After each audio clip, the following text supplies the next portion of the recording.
Hey everyone, welcome in. I'm Jonathan Acosta, joined here by our WGRZ Bills insider, Vic Carucci. We're continuing to take a look at the biggest storylines, these question marks surrounding the Buffalo Bills as they head into training camp July 24th over at St. John Fisher. On the defensive side of the ball, plenty of personnel questions, but also on the coaching side, it's the first training camp for Bobby Babich in his role as defensive coordinator. Vic, just what are you expecting? What can Bobby Babich expect in this first camp in that large of a role for him?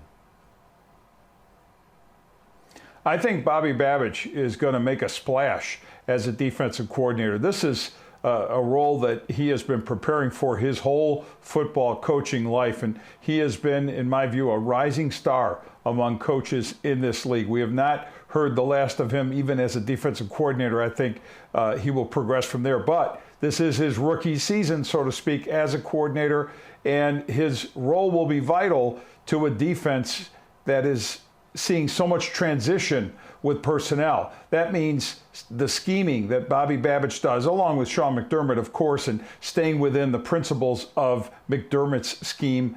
All of that, though, will be critical. His guidance, his positioning, his vision of how these guys will perform and play. And again, so many new people in new roles and really new leaders having to step up. But that means the biggest leader of all has to be the defensive coordinator, Bobby Babich. Vic, it really feels like this was just sort of a natural progression for Bobby Babich with the work he'd been doing with this Bills team, with the safeties from 2018 to 2021, with the linebackers from 2022 through 2023. We saw just last season, the season that Terrell Bernard had under his coaching. It really seemed like a kind of a natural progression for Babich to end up with this role. He absolutely has progressed naturally, working again on the back end with the safety position. And remember, the Sean McDermott scheme is really back to front in terms of its structure. He's always coached it that way, even long before he came to Buffalo, when he was a defensive coordinator in Philadelphia, in Carolina.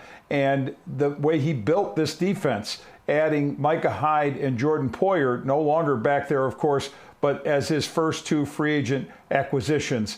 And I think this defense will continue to reflect that. But with Babich, having worked with the safety group, having worked with the linebacker group, being the son of a longtime veteran defensive coach, a former Bills assistant, and Bob Babich, who coached linebackers, all of that knowledge is going to work to the benefit, I think, of the Bills defense.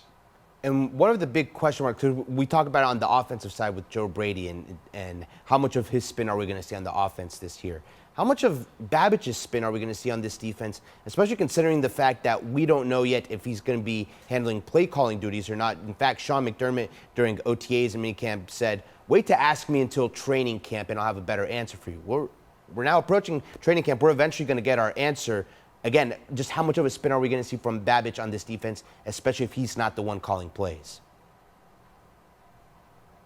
A couple of things to watch in camp. Number one, how much will McDermott turn over to Babich in terms of calling those signals? And that's something you can observe during those practices. They're more or less using the walkie-talkies versus the true helmet, communication to the helmet system to the linebacker. But I think overall you'll get to see that and figure out, okay, how much is Bobby Babich's play calling going on? How much is Sean McDermott entrusting with him? But the other piece to this is the hands-on coaching that he does. And I think that's really the strength of Bobby. He connects with players at that field level and a micro coach, a guy who will definitely on each play find something. I'm not saying yell or screamer. I'm talking about corrective stuff or constructive information that he is going to give players. He is that kind of hands-on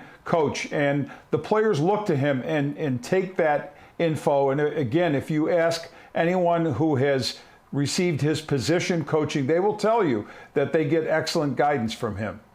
Something that I found interesting from Babich was when he was asked back during minicamp OTAs back in the spring if he was ready for play calling duties, he kind of said, You're never ready until you do it. And he said it kind of in a fiery response with passion and energy that plenty of the players have spoken about, and an energy that's very visible from Babich on the practice field. We'll get to see more of it at training camp over at St. John Fisher when it gets started on July 24th. That's it for now, though. Thanks for tuning in, and we'll see you guys next time.